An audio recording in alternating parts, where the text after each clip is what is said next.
Hi everybody, it's Wednesday, November 5th, 2008. Thanks for stopping by. Barack Obama is president, and first of all I'd just like to say I'm glad that he won. I'm really glad that he won for certain reasons.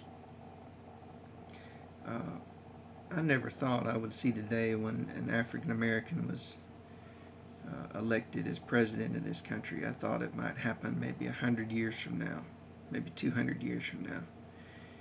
And I always thought it would be a great day for this country because it would be the ultimate test of our adherence to our own creed, that all men are created equal, that we would actually put aside our racism and vote for someone who is from a race that we have despised and persecuted for most of our history. And I always thought it would be a great day for this country, and I still think in a way it is a great day, in a way that the voters of this country have made a statement that they could rise above these certain failings that we've had. But I don't think we should pat ourselves on the back too vigorously. And the reason why I think that is that even though we did elect a man of color and we did show a certain degree of maturity, we did not prove that we really want change. Now, make no mistake, if John McCain had been elected, it would have been a catastrophe. And the reason why is that if we elected John McCain, who is basically running as the next Bush, make no mistake, he ran as a continuation of Bush. If we voted for that man, that means we put our stamp of approval on everything that Bush did, and that we okayed it and approved of everything, because McCain is going to be no different. Absolutely no different. The fact that people voted for Obama means that at least in some small, tiny, microscopic way, Bush. But not in a big way. And I'll tell you why. There were certain people in this campaign cycle who made a choice, and every politician is faced with this choice. Do I come out strongly for the things I believe in and risk being rejected, or do I play politics, go with the status quo, and please as many people as possible and try to get elected? For some people, it's not about getting elected, it's about change, it's about telling the truth, it's about ideals, and for some people it's about getting elected. We were faced with a choice, a whole slew of candidates who just wanted to get elected, and maybe two candidates who wanted to change things. And Dennis Kucinich represented real change. Ron Paul represented real change. Absolute, real concrete things that he would have changed. Mike Gravel, one of the most amazing politicians of this century. I mean, one of the people that's responsible for ending the Vietnam War. He represented real change. And what did people say when they were faced with Mike Gravel, who should be, you know, absolutely revered by everyone and respected? You treated him like a nutcase because the media told you to. What about Dennis Kucinich? An amazing, honest man who puts his country above himself and puts you above himself at every opportunity.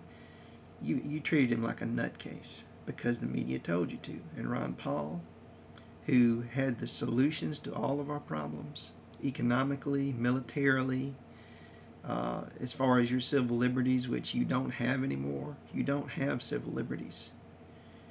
You don't. There is no Bill of Rights right now until we bring it back. Whoever is in charge can kill you anytime they want, and you can't do anything about it. And Ron Paul was going to bring about real change in this country. And what did you do?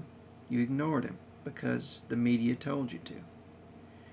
And you voted for people who don't represent change at all, who represent maybe a referendum on whether or not we object to Bush. That's all it represents. And that is, I suppose, important.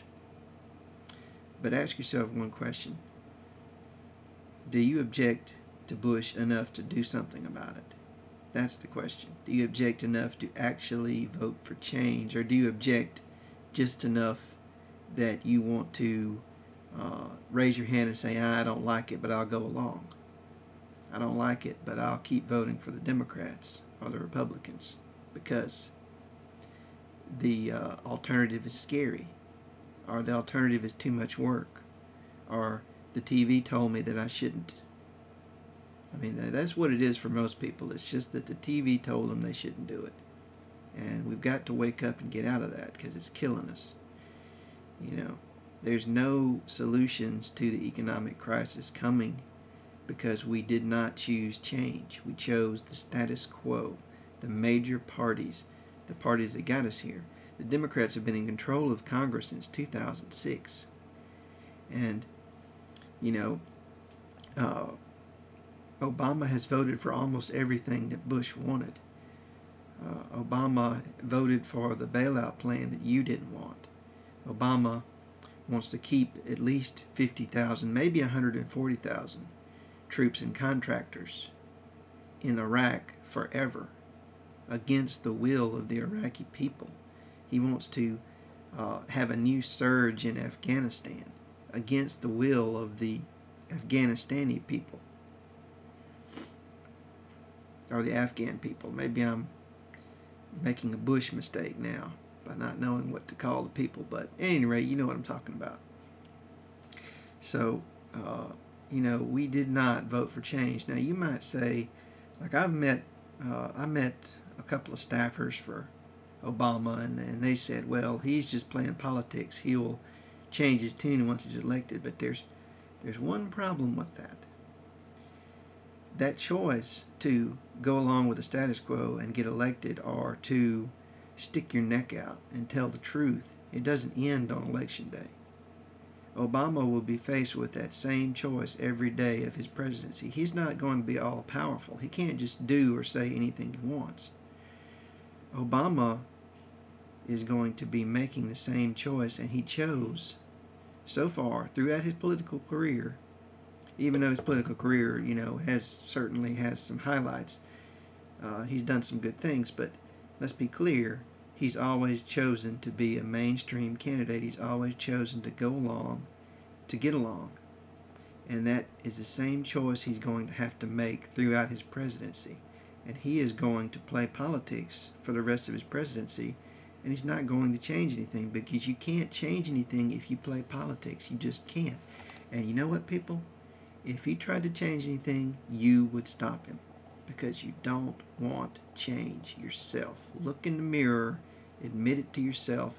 You don't want things to change. You don't want Bush, but you don't want the scary, different policies either. If you did, you would have voted for somebody that promised you change instead of just mouthed the words change. Okay? Turn off your television. Decide whether you want change or not. And if you want change, you better force it on Obama, because he's not going to give it to you. Get involved and force him to change things if you want change. If you don't want change, then shut up about it. Thanks for watching.